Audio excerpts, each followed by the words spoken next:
Tonight is the law. We are told in the book of Acts that God is not far from each one of us. For in him we live and move and have our being. I would like to change that a little and say to you that God is never so far off as even to be near. For nearness implies separation, and God and man are one. Man is all imagination, and God is man, and exists in us and we in him. The eternal body of man is the imagination, and that is God himself. We cannot even be near, for nearness implies separation. On this level, you and I can go amok, go berserk, exercising the same power that created the universe and sustains it. Your own wonderful human imagination is God. That's all. By him all things were made, and without him was not anything made that was made, good, bad, or indifferent. Now tonight, let us share with you experiences to show you that it's all your own wonderful human imagination. You might have read last Saturday's Los Angeles Times on the front page in bold type the story of a plane. A story was told and shown on TV and very popular by Rod Shirley. And here, a man was influenced to take that story and put it to his own personal gain. And so he threatened Qantas, the Australian airline, at 107 passengers aboard, that he would blow the plane up at a certain altitude if he did not pay $560,000, which they did. They paid him this extortionate $560,000 based upon a so-called imaginary plot by Rod Shirley. When he realized what he had done, so he claimed in the story, he asked his producers to withdraw the film from TV and not show it anymore. They refused because of profit. It was written for profit, shown for profit, and will continue regardless of Qantas or any other airport or the unnumbered people that may suffer as a result of it. I did not see in his regret that he is going to give his income from his residuals to Qantas to repay the $560,000. No, he didn't say he's going to pay that he would now make to the Australian airport. He's going to keep it and write another bunch of nonsense because he doesn't know what you know, that imagining creates reality. For God imagining creates, and God is man. So man imagining creates. There is no separation between God and man. We are one. God became as we are, that we may be as he is, allowing himself on this level to make all the mistakes in the world and to go berserk and to imagine any stupid thing in the world. Now, let me share with you a few stories. These stories by William Butler Yeats. You can find them in his volume called Good and Evil. It first came out at the turn of the century. It's part of his collective work. But the individual volume has been reprinted, I think, 3 or 4 times. And this is the chapter which he named Magic. He said, I was spending a vacation in Paris, and I got up early. I thought I would go out and get the morning paper before my host rose. And then I came through, and I saw the little maid laying the table for breakfast. And I told myself one of those long, stupid stories that one tells only to oneself. If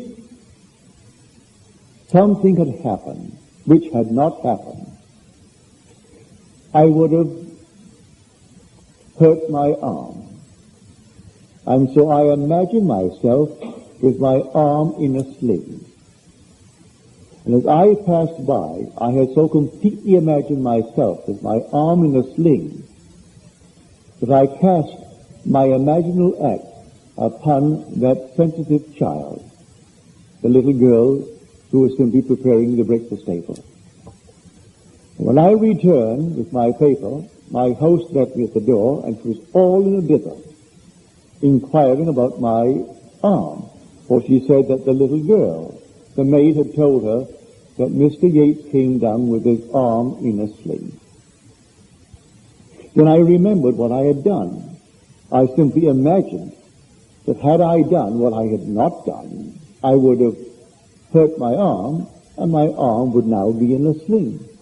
So I cast my imaginal act so intensely upon that maid, she saw it as an actual fact.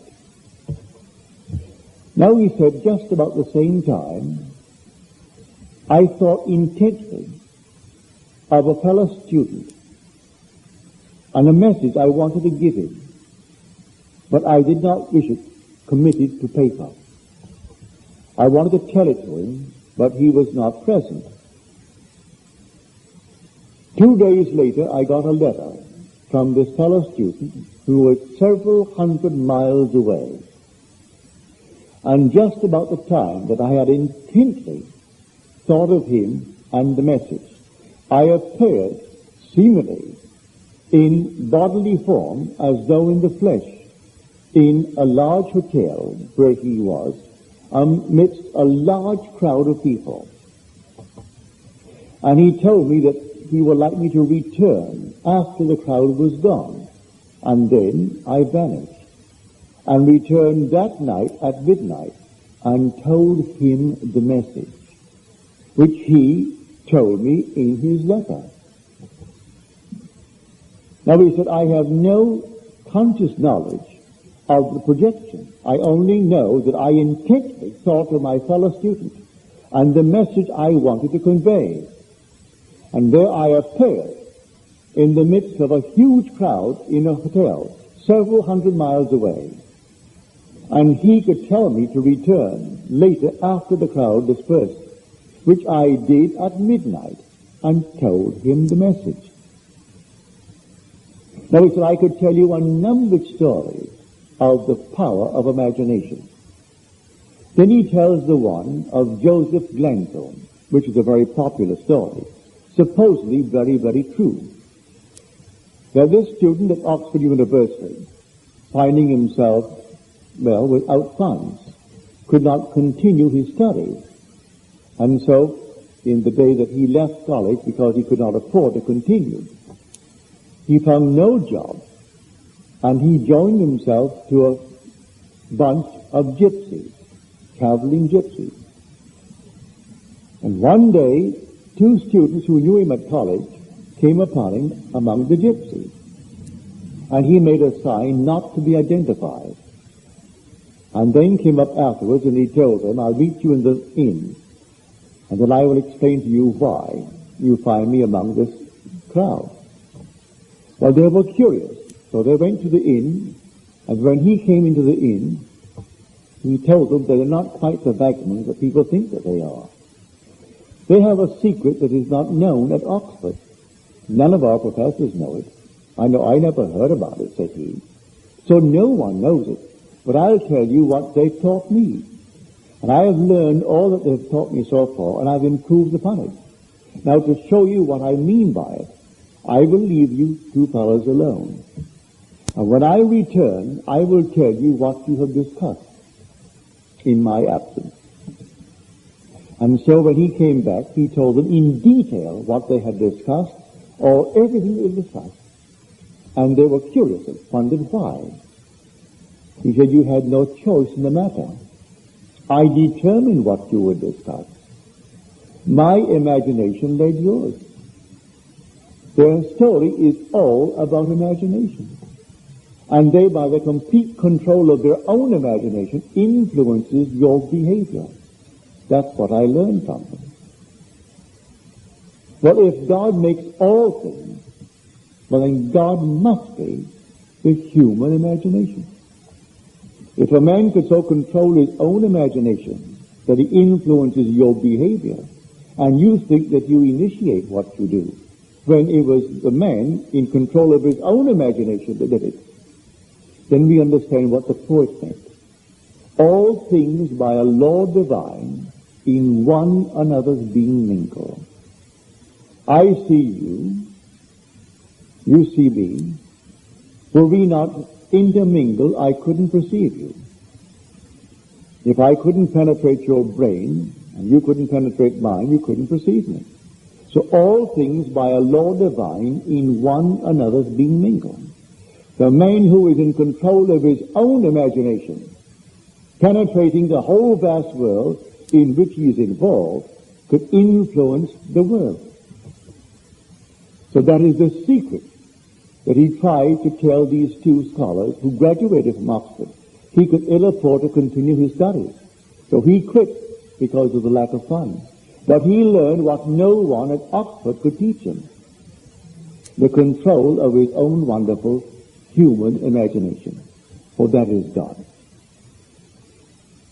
Imagination is that non-objective reality from which all objects pour forth just like sudden fancies. Everything in the world, it comes out of one's own wonderful human imagination. For that is God.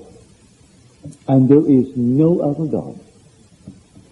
I know in my own case, sitting in New York City in my apartment, with an urge to comfort my sister 2,000 miles away across water.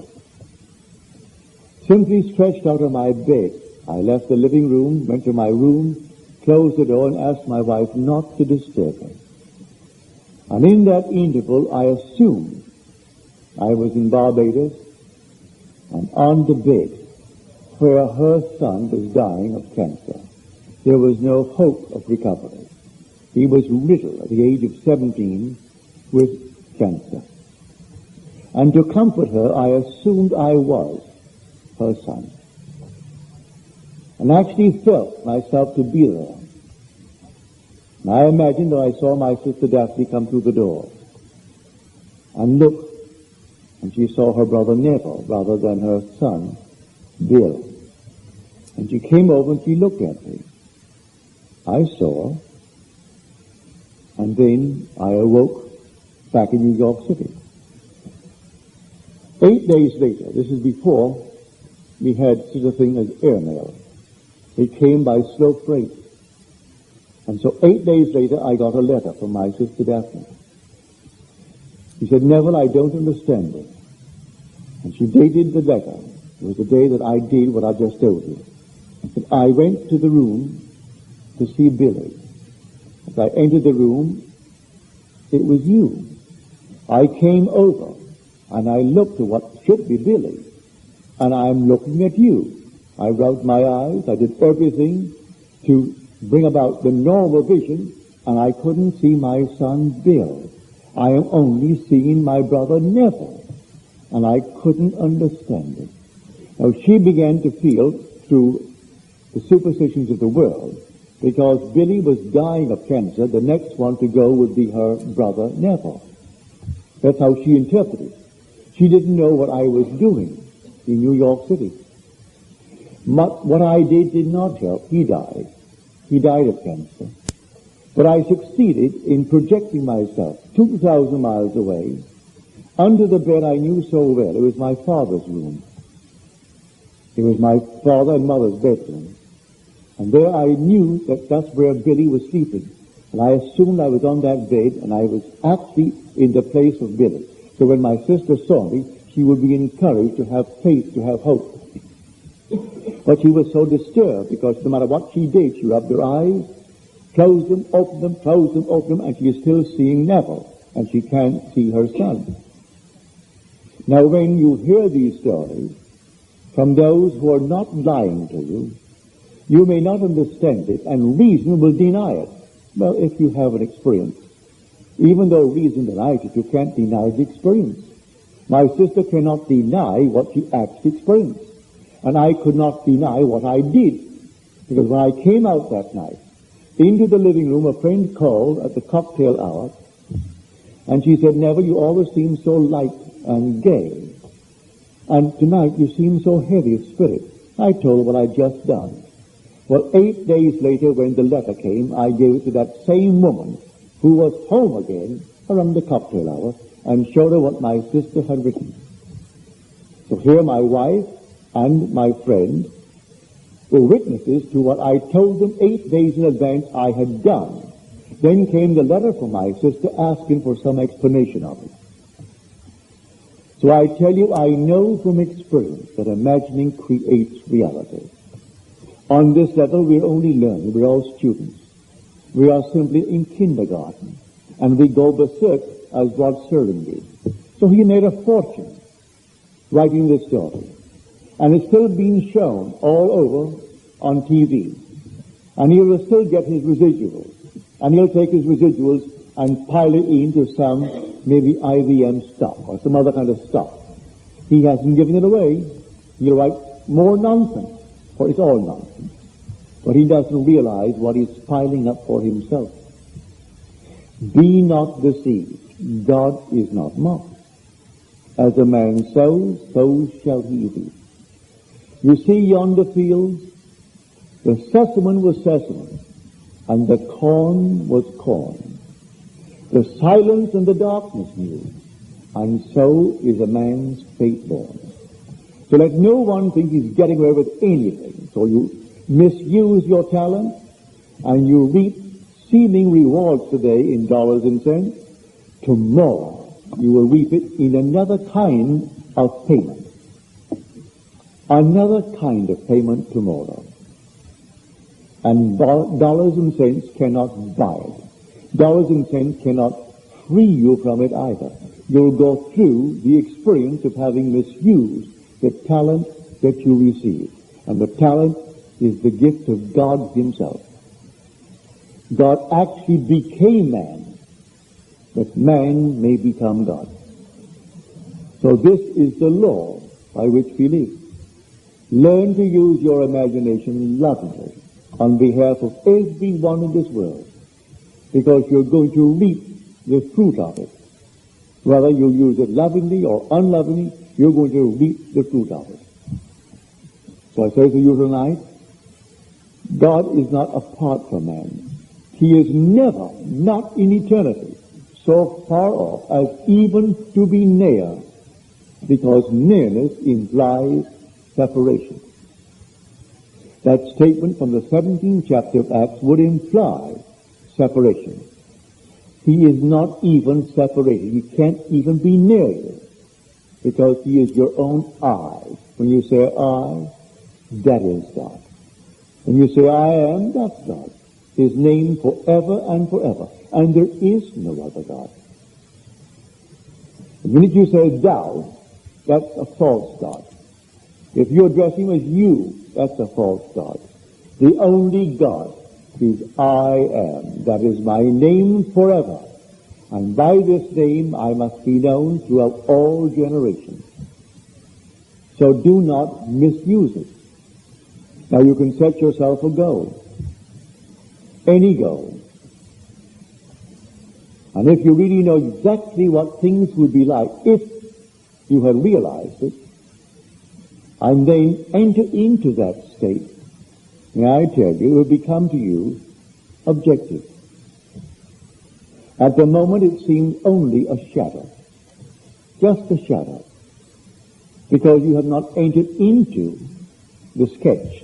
When you enter into the sketch takes on a cubic reality and becomes objective to you, not to another, but to you. Now leave it alone. In time, in its good time, it will flower and become what the world calls an objective reality. It was real the very moment you entered it, because you are the reality. All things exist in the human imagination, but all things, you name it, it exists in you. But it exists in you only as a shadow. It's shadowy. But if you enter into the so-called shadow and clothe yourself with it, it ceases to be a sketch and it becomes a cubic reality, just like this room. At this moment, your home you know so well is only a shadow. And this room that you do not know very well, it seems so real because you are in it. Now everything in this world, so-called natural effects, every natural effect has an imaginal cause and not a natural. A natural cause only seems. It is a delusion of the fading memory. Our memories, yes, it's good, it's adequate for sameness, but it's not perfect. I'll show you. When you go home tonight, take an ordinary, a magazine, take the cover, a landscape, or a postcard, and look at it and know exactly what you're doing. You're looking at the postcard. Try to memorize it. Spend as much time as you want on it. Spend an hour if you want. Try to memorize that card. And you think you know it all right. You know it. Now turn it over and try to reconstruct it from your memory of it. And be honest with yourself and see how far you are from what you were observing. Yet when you turn it over, your memory picture of it is good enough for sameness. You know it's the same card because it is good enough, but it's not good enough for the accurate picture. So our memory is all right. It's good enough for the call to sameness. And so that's why man does not remember what he has imagined. He forgets what he's imagined, he sets it in motion. And when it confronts him as his harvest, he denies he had anything to do with it. He can't remember what he did. Now every imaginative man in this world is forever casting, I would say, glamours and influencing the entire world of the passive, unimaginative. They're forever falling under the influence of those who are vivid in their imagination. They are reaping it, and you'll understand the cry on the cross, Father, forgive them, for they know not what they do. For some vivid imagination has compelled them to act as they act. So forgive them, the actors. Any condemnation goes to the author, not the actor. Man condemns the actor in the drama, when really, if there's any condemnation, it is really the author, not the actor. And the author of the play is God, for God is your own wonderful human imagination. This one that extorted $560,000 from Qantas, he didn't conceive it, he saw it on TV. And it gave him an idea. And he thought, maybe I can get away with it. Well, who is the author of it? Rod Sterling. Here was Sterling, he was the one who conceived it. And here was an actor who thought, here's an idea to get $500,000. And he got it. Because there were 107 souls aboard that plane. And they couldn't run the risk that it may not be true.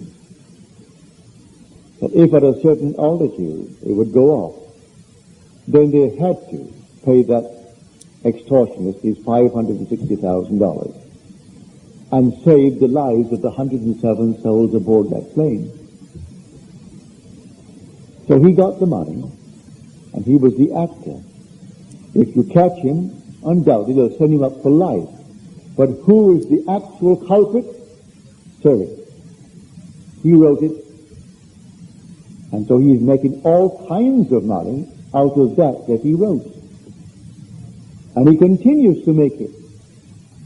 He wrote a series that came, well, it went for 2 or 3 years at prime time. It's now still selling at other times, called Twilight Zone. All of his marvelous imagination. It doesn't hurt anyone what he did in that one. But he has made a fortune using the talent. But in this, he misused his talent. And his regret does not alter the fact. But in the end, no one gets away with any misuse of his talent. He pays it in a way that money will never be able to compensate. That's the story. So your own wonderful human imagination is God. And that God is creating all the phenomena of the world. As Disraeli said, man is not the creature of circumstances. Circumstances are the creatures of men. We are creating them. We are not the victims of circumstances. We are creating circumstances. Man is not the creature of circumstances. Circumstances are the creatures of men. Benjamin Disraeli. Don't discount him. There was a man, an able man, who said Christianity is the fulfillment of Judaism. He never denied that he was a Jew. His very name tells you who he is. Benjamin Disraeli. Das is of Israel. Benjamin of Israel. That's what his real name is. He never denied he was an Israelite. But he knew that the Christian faith, if properly understood, was but the flower, the fruit on the tree of Israel, the fulfillment of it. When God actually became man and flowered in man, and the whole vast, wonderful imagination that is God awakened in a man. And he knew that he was God. And he tried to tell his world, and they denied it. That was not what they were looking for. And buried in every man is God. And in each man, he has to awaken. And when he awakens, he is God. But before he awakens, does he go amok? Does he make mistakes, these horrible mistakes of the world? But the day will come, he will completely awaken within man. And when he does, he'll be governed by love, and nothing but love. Until he is completely governed by love, what horrors we create in this world. So the whole vast objective world is created by the imaginal act of men. Everything now proven in the world was once only imagined. I don't care what it is. The simplest little thing, the chair, the dress you wear, the hat, the house, everything was only imagined and then executed. It began all in the imagination of man. So everything that is in this world is nothing more than the imaginal acts of men pushed out. Good, bad, or indifferent. So tonight, you take me seriously. And know that you, and you alone, are responsible for the phenomena in your world. If you're passive and not alert, you can be influenced because all things by a law divine in one another being mingled. But it's still the one being. And so you can be influenced. You and I trust that you could not be influenced to take a picture shown on TV and extort $500,000. I trust your ethical code is beyond that. But not everyone is beyond it. You and I hope, are beyond such things. But there are unnumbered people who are not, and they will simply be influenced by the powerful imagination of a writer, a very successful writer, who, if tonight he was invited by some university to speak on the art of writing, could demand maybe $2,000, $3,000 for his appearance. And he knows nothing concerning the story of the Bible, but nothing. Had he known it, he would not have done it. So you know it, and he doesn't. So he makes his $3,000. If he wants to take it, he doesn't have to take it. He has so much money, he doesn't need it. But you have what he doesn't have. You have awakened to the point of knowing how to use your imagination lovingly on behalf of others. So this is the law of Scripture. When we speak of the law and the promise, this is the law. That your imaginal acts are creating facts in this world. Imagining creates reality. So watch carefully what you are imagining when you return tonight and you're about to go to sleep. See that your mind is filled with lovely things, imaginal things, and drop off into that state. Do not let the sun go down upon your anger. Actually resolve it within yourself and speak as though things were as you would like them to be, and make them lovely, make them altogether marvelous in your world. I tell it for your own good, because in the not distant future, not only the little crowd here, but the whole vast world will have departed. Those who are now claiming themselves to be another generation and demanding special service, there will, in the not distant future, be old people who will vanish from this world. It's time that we all woke up and catch on to what really is causing the phenomenon of the world. And the phenomenon of the world is caused by the imaginal acts of men. So you take it seriously and do not let one day come to its end without revising and changing the imaginal acts of the day, and make it conform to your dream, to your ideal, and live in it just as though it were true. For I am telling you from my own experience, the day will come you will sit and you will think of something that isn't present. The world calls that imagination. If you see something that is present, they call that sense perceived. That's real. You think of something that is not present, they call that imagination.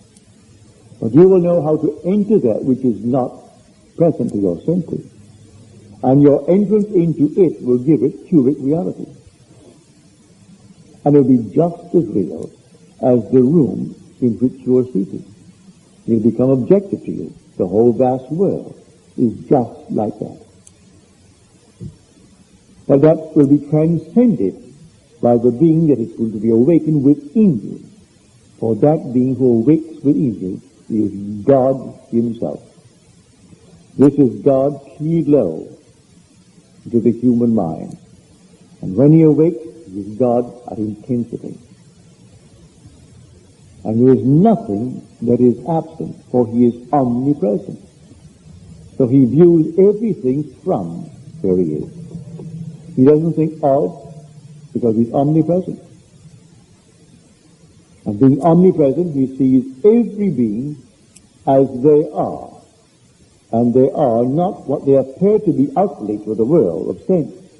They are what they are in heart. He sees exactly what they are thinking, what they are feeling, what they are plotting, what they are planning. He sees all the intentions of the heart. So when someone tells you, well, why did it happen to him and not to that one, when he is so prominent in the world? Look what he did. He built a hospital.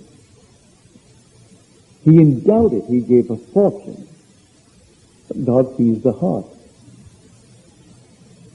He doesn't see the fortune he gave to build a hospital and even to endow it. He sees what no one on the surface sees. He sees the motive behind the gift. He sees everything behind it all. Because he sees everything, because being omnipresent, he sees everything as it is now. So when you're told, he called all before him and said, no, I reject him. This is to pick out the one called David. He rejected his brothers because he said, man judges after the appearance and God sees only the heart. So I reject him, I reject him, I reject him. Called the other one, and then came David. Now there's a man after my own heart who will do all my will. And so, now you'll realize, if you take it seriously, what is in store for all of us. The end is God. The origin of all was God. In the interval, we go berserk. We run amok. But if you know what you could do, start doing it. Don't wait. You can be the man, you can be the woman that you would like to be. But wanting it is not going to do it. You must be it. You can't just say, I would like to be it. You must assume that you are it, and speak in the assumption that you are it. For the assumption, though at the moment denied by your senses, denied by everything round about you, if persisted in, will harden into fact. So you dare to assume that you are the man, the woman that you want to be. And day after day, live in that assumption as though it were true. And that assumption will become a reality in your world. Even if you go hungry, doesn't matter. No matter what happens, go hungry. But persist in the assumption. And that assumption will objectify itself and become a reality in your world. Do not fall by the wayside for any little thing on the side. And I can't tell you how thrilled I am when I get your letters, where in your dreams you are teaching the law of imagination. When someone raises your raise, will in a dream have an argument, say, with a priest or a rabbi or a minister, and you are instructing them in telling them. Now a dream, you know, is egocentric. It's yourself pushed out. But yet here you are, you're actually taking the symbols of authority and simply bringing them down to a certain level. They're no longer your authority. You are instructing now and telling them, which is yourself, made visible, what you have discovered concerning the cause of the phenomena of life. And when you have these dreams and you share them with them, you tell them, as you do, I can't tell you my thrill. Everyone will one day awaken. And when he awakens in the only place where God ever awakens. He awakens in the skull of man, in Golgotha, the human skull. And when he awakens, he comes out of that skull, and it is God that is born from above. And then he goes through the normal series of time, and he arrives at that point where he becomes, well, of age. He reaches the age of spiritual puberty. And then the earthly father disappears. For when he reaches the age of 12, Joseph disappears from the scene. And now he is now a creator. He can actually create his own image. He creates because he's reached the age of spiritual puberty. And so the earthly father ceases to be a part of the play. when the lad in the temple reaches the age of 12. But he has foreshadowing of it. Before and after. It's approximately 12. It didn't say 12. When he was about 12 years of age, they're talking, and they wondered, why did you do this to us? And he said, do you not know I should be about my father's business? And he was talking to his father and his mother. And they did not understand him. And then Joseph disappears from the play. He is no longer brought back into the play, for he has become the father. And so the son becomes the father. He now creates as God the Father. But tonight, I want it to be only on this level, the level of, the law, where man, if he is in control of his own imagination, is in control of the phenomena of his life. He is not a victim of circumstances. Circumstances are the creatures of himself. He creates them if he knows what he is doing. If he doesn't know what he is doing, and he is passive in this world, he can be influenced by the imagination of one who is in control of his imagination, though he doesn't know what he's doing, like Sterling didn't know. Had he known, he wouldn't have done it. And to this day, he doesn't know. He only regrets what he did. But he doesn't know that his imagining is creating reality. He sees the evidence before him and still doesn't know it. I tell you, imagination creates reality. So be careful what you imagine, because you are setting in motion. And because all things by a law divine in one another's being mingle, you are influencing everyone, even though they do not see your picture or read your book. As Yates again said, having seen the operation of this law, we should never be certain it was not some woman treading in the winepress who started that subtle change in men's minds. Or that the passion, because of which so many countries were given to the sword, did not begin in the mind of some shepherd boy, lighting up his eyes for a moment before it ran upon its way.